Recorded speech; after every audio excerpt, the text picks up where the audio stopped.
এখানে ধরে মন্ত্র পাঠ করে গঙ্গা জল ছিটিয়ে ভূত ছাড়ানো হয়।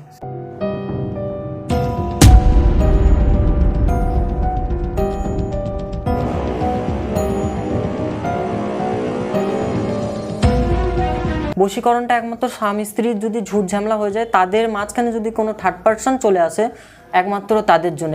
হাই সকলে, কেমন আছেন? আশা করি সকলে ভালো আছেন, সুস্থ আছেন। তো আপনারা অপেক্ষা করছিলেন যে আকাশ বাবার ঠিকানা এবং ফোন নাম্বারটা কবে নিয়ে আসবো। আজকে নিয়ে চলে এসেছি। আজকে ভিডিওতে থাকছে বাবার ঠিকানা এবং ফোন নাম্বার। আমি আরেকটা কথা বলছি, যে সম্পূর্ণ ভিডিওটা দেখবেন সেই কিন্তু বাবার নাম্বার একমাত্র পাবেন। আর আমার ডান দিকের স্ক্রিনেই কিন্তু নাম্বার শো করবে, গোটা ভিডিও জুড়েই কিন্তু আমি নাম্বারটা দেবো। আগেও বলেছি, এখনও বলছি, যারা একমাত্র সম্পূর্ণ ভিডিওটা দেখবেন তারাই কিন্তু নাম্বার পাবেন। এবং এই ভিডিওতে আমি দেখিয়ে দেবো বাবার বাড়িটা কোন দিকে, বা বাবার বাড়ির যে গলিটা, সেই গলিটাও কিন্তু আমি আপনাদেরকে দেখাবো।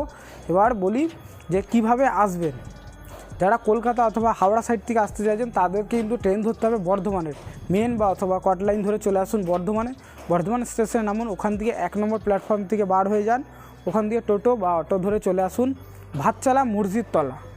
কী বললাম? ভাতচালা মসজিদতলা এলে ওখানে বললে যে আকাশ বাবার বাড়িটা কোথায়, অথবা আমার ভিডিওটা যদি দেখেন সম্পূর্ণ, আমি কিন্তু গলিটা দেখিয়ে দিয়েছি। তো ওই আমার ভিডিওটা দেখে কিন্তু আপনি বাবার মন্দিরে পৌঁছে যেতে পারবেন। আর বাবা কিন্তু ভক্ত এখন সপ্তাহে 3 দিন দেখে, শনিবার, মঙ্গলবার এবং রবিবার। এই 3 দিন কিন্তু বাবা ভক্ত দেখে, এবং সকাল 10টা থেকে 2টো পর্যন্ত কিন্তু ভক্ত দেখে। যারা আসতে চাইছেন তারা এই সময়ের মধ্যে আসবেন, তারপরে কিন্তু এলে বাবা আর ভক্ত দেখবে না। আর যারা এইদিক দুর্গাপুর অথবা আসানসোল সাইড থেকে আসতে চাইছেন তাদেরকেও কিন্তু বর্ধমান স্টেশনে আসতে হবে। বর্ধমান স্টেশনে নেমে 1 নম্বর প্ল্যাটফর্ম থেকে বার হতে হবে। তাদেরকেও কিন্তু অটো বা টোটো ধরে এই সেম লোকেশনে আসতে হবে, ভাতচালা মসজিদতলা। এখানে কিন্তু বাবার মন্দিরটা রয়েছে। তো আর কিছু বলবো না। আমার চ্যানেলে যারা নতুন আছে সাবস্ক্রাইব করে আমার পাশে থাকবেন, এবং পাশে থাকা বেল আইকনটি ক্লিক করবেন, যাতে আপনার কাছে সবার আগে আমি যে ভিডিওটা আপলোড করবো আপনার কাছে সবার আগে পৌঁছায়, এবং আপনি সবার আগে আসতে পারেন এই বাবার মন্দিরে। ভাতচালা মসজিদতলা আর টোটোওয়ালারা কিন্তু আপনাদেরকে এখানে না হবে। তো এইদিকে রাস্তা চলে যাচ্ছে, আর এটাই হচ্ছে মোড় মাথা, আর এইদিকে মসজিদটা পড়বে। এটাই হচ্ছে ভাতচালা মসজিদতলা। আর মসজিদতলার গা দিকে যে রাস্তাটা যাচ্ছে এইদিকে যেতে হবে। আকাশ বাবার বাড়িটা কিন্তু এইদিকে। তো এই দিক দিয়ে একটু গলি আছে, তার জন্য বলছি যে বারবার করে বলছি যে ভিডিওটা সম্পূর্ণ দেখার চেষ্টা করবেন, এই কারণে কেন অনেক গলি রয়েছে কিন্তু। আর একটু বাবার বাড়িটা একটু ভেতরে।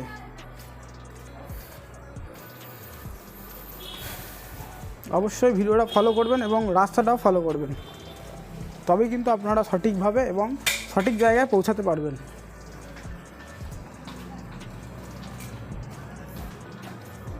এবার বাঁদিকে একটা রাস্তা যাচ্ছে আর সোজা একটা রাস্তা শেষ হচ্ছে।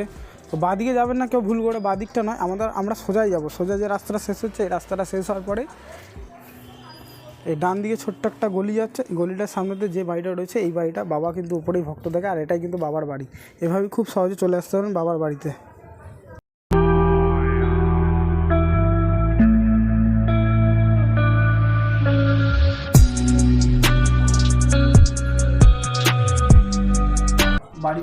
শক্তি আছে কিভাবে বুঝবো, বা কিভাবে গৃহবন্ধন যারা বলে করব, তা আগে কিসের জন্য গৃহবন্ধন করবে সেটা তো আগে দেখতে হবে। হুট করে তো আর গৃহবন্ধন করা যায় না।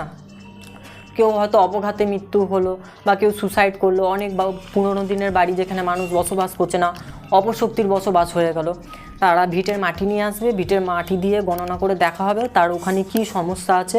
সেই সমস্যা অনুযায়ী তার ঘরে গিয়ে হোমযজ্ঞ করতে হবে। হোমযজ্ঞ করে তারপরে অশুভ শক্তিকে দূরীভূত করতে হবে। আর কিছু এমন ক্রিয়া আছে যেটা মাতা হোক বা নদীর ধারে হোক, সেগুলো ঘর থেকে ঘুরিয়ে করে সেগুলোকে নামিয়ে দিয়ে আসতে হবে। তারপরে হোমযজ্ঞ করতে হবে। হোমযজ্ঞ করার পর চণ্ডী পাঠ আছে, চণ্ডী পাঠ করে গৃহবন্ধন করে, তারপরে 4 দিক গৃহবন্ধন করে তারপরে উপশম করা হয়। আপনি কি ভক্তের বাড়িতে গিয়ে করেন কাজ? হ্যাঁ, আমি ভক্তের বাড়িতে গিয়ে কাজ করি। তবে এরকম অনেকেই আছে, অনেকের বাড়িতে আমি গিয়েছি। তবে একটা কথাই বলবো, কারণ আমি তো কোনো টাকা পয়সা নিই না, তা কারোর যদি গৃহবন্ধন করতে হয় তারা আমাকে এসে নিয়ে যেতে হবে। কারণ আমি তো নিজের খরচা দিয়ে আর যেতে পারবো না, কারণ একটা খরচারও তো ব্যাপার আছে। তা আমি কারোর কাছে খরচা চাইবো না, সে নিজের স্বেচ্ছায় খরচা দেবে, মাকে যা দেবে। কিন্তু যাবতীয় যে হোমযজ্ঞের জিনিসগুলো সেগুলো ভক্তদের তো এনে দিতেই হবে, আর আমাকে নিয়ে যেতে হবে, আবার দিয়ে আসতে হবে। এইটা তোমাদের করে দিতে হবে, তাছাড়া আর কিছু লাগবে না। তারপরে মায়ের যা ইচ্ছা তোমরা মাকে দেবে। ফোনের মাধ্যমে অনেকেই বলছে আমাকে ফোনের মাধ্যমে এই করে দাও সেই করে দাও। তো একটা কথাই বলবো, ওই যে মন্ত্র দিয়েছো ওই মন্ত্র জপ করো। আর যাদের খুব সিরিয়াস কেস তারা এখানে এসো। যাদের সন্তান হচ্ছে না, এখন বেশিরভাগই এই কেসটা হচ্ছে, বেশিরভাগ ক্ষেত্রে। তো তো যাদের সন্তান হচ্ছে না তারা আমাবস্যাতে আসবে, আমাবস্যাতে এসে মায়ের ওষুধ খেয়ে যাবে, ওষুধ খেলেই বাচ্চা হবে। তবে কিছু নিয়ম আছে, সেই নিয়মগুলো বলে দেবো, সেগুলো কিন্তু খাওয়া যাবে না। বশীকরণটা একমাত্র স্বামী স্ত্রীর যদি ঝুট ঝামেলা হয়ে যায়, তাদের মাঝখানে যদি কোনো থার্ড পার্সন চলে আসে, একমাত্র তাদের জন্যে। যেমন হচ্ছে মুরগির মাংস আর মুরগির ডিম খাওয়া যাবে না, বাচ্চা হলে তারপর তোমরা আবার খেতে পারবে। বুঝতে পারলে? যতদিন না বাচ্চা হচ্ছে ততদিন মুরগির মাংস মুরগির ডিমটা খেতে পারবে না, কেন ওই মুরগির মাংস মুরগির ডিম খেলে বাচ্চাটা নষ্ট হয়ে যাবে। আবার এটাও আছে, বাচ্চা হওয়ারও ওষুধ পাওয়া যায়, বাচ্চা না হওয়ারও ওষুধ পাওয়া যায়। এই যেমন কেউ 2টো নিল 3টে নিল, তারপর আবার স্টপ করে দিতে চায়, অনেকে লাইকেশন অপারেশন করে, তো তা অপারেশন করারও দরকার নেই, সেই ওষুধও পাওয়া যায়। তবে হ্যাঁ, বশীকরণের পদ্ধতি কিন্তু অনেক রকমের আছে। বাবার কাছে এলে পরে কেউ যদি বশীকরণ করতে চান, যাকে বশীকরণ করবেন তার ছবি এবং যে করতে চান তারও ছবি লাগবে, কিন্তু দুজনেরই ছবি লাগবে। অথবা কেউ যদি বান তুলতে চান, ছবি দেখেও কিন্তু বাবা বান তুলে দিতে পারে। এবং কেউ যদি ফোনের মাধ্যমে কিছু করাতে চান, বাবা কিন্তু ঝাড়ফুঁকটা অথবা বাবা যে মন্ত্র জপটা বলে দিয়েছে সেই জপটা করলে কিছুটা হলে আপনারা ওখানে বসেই সুস্থ মনে হবে, আপনারা সুস্থ বোধ করবেন এবং তারপরে কিন্তু বাবার মন্দিরে আসতে পারেন। আর বড় কাজ করতে গেলে কিন্তু বশীকরণ বা বান তোলা বা বাচ্চার যে মায়েদের সন্তান হচ্ছে না, সেক্ষেত্রে কিন্তু বাবা খুব বলে দিয়েছে যে আমাবস্যায় যার যে মায়েদের সন্তান হচ্ছে না, সেই মায়েরা আমাবস্যা আসতে হবে। সেই আমাবস্যা এলে সেই মায়েদের ওষুধ খাওয়ানো হবে। বাবা ওষুধ খাওয়ানোর পরে সেই মায়েদের কিছু নিয়ম আছে, সেই নিয়মটা পালন করলে কিন্তু সেই মায়েরা অবশ্যই সন্তান লাভ করবে। বশীকরণটা কিন্তু সবার জন্য নয়, বশীকরণটা একমাত্র স্বামী স্ত্রীর যদি ঝুট ঝামেলা হয়ে যায়, তাদের মাঝখানে যদি কোনো থার্ড পার্সন চলে আসে, একমাত্র তাদের জন্যে। এবার কেউ যদি বউ থাকতে সে যদি পরপুরুষের প্রতি আসক্ত হয়, বা স্ত্রী থাকতে সে যদি অন্য স্ত্রীর প্রতি আসক্ত হয়, তাদের জন্য কিন্তু নয় একদম। তারা যে বলবে যে আমাকে বশীকরণ করে দাও, আমি তাদের জন্য একদমই অক্ষম, আমি তাদের জন্য একদম করতে পারবো না। হ্যাঁ, স্বামী স্ত্রীর মধ্যে হলে আমি তার জন্য সক্ষম, আমি করে দেবো। কেন এখানে বৈধ সম্পর্কের কাজ হয়, অবৈধ সম্পর্কের এখানে কোনো কাজ হয় না। অনেক ক্ষেত্রে লাভ প্রবলেমটা নিয়েও একটা সমস্যা হয়, এই কারণটা অনেক। হ্যাঁ, যাদের ভালোবাসা লাভ আছে, হয়তো বহুদিনের ভালোবাসা, তাদের মাঝখানে কেউ চলে এলো, সেটাও করে দিতে পারবো। কিন্তু এই তো আমি বলেই দিলাম, অবৈধ সম্পর্কের কাজ হবে না, যা হবে বৈধ সম্পর্কে। বশীকরণ করতে গেলে কি কি লাগবে, মানে কি পদ্ধতি? বশীকরণ করতে গেলে বশীকরণের অনেক রকম পদ্ধতি আছে।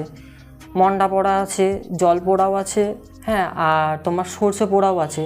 হ্যাঁ, যাদের বশীকরণ করতে হবে তারা সর্ষে নিয়ে আসবে, আমি তারপরে কিভাবে কি করতে হবে সেই নিয়মটা তাদেরকে আমি বলে দেবো। এখানে ধরে মন্ত্র পাঠ করে গঙ্গা জল ছিটিয়ে ভূত ছাড়ানো হয়, সেই সময় সে মুক্ত হয়ে যাবে। সেই সময় মুক্ত হয়ে যাবে এবং ভূত সঙ্গে সঙ্গে মুক্ত হয় না। সে হয়তো সাময়িক সরে গেল, তারপরে আবার এখান থেকে চলে যাওয়ার পর আবার তাকে ধরতে পারে। তাকে একটা রক্ষা কবচ দিতে হবে যাকে তাকে না ধরে। আর তাকে এখানে যে ভূত তার শরীরে হয়তো এসেছে, তাকে কথা বলিয়ে তাকে দেবে রাখতে হবে, যাতে সে আর পরবর্তীকালে তাকে আকর্ষণ করতে না পারে।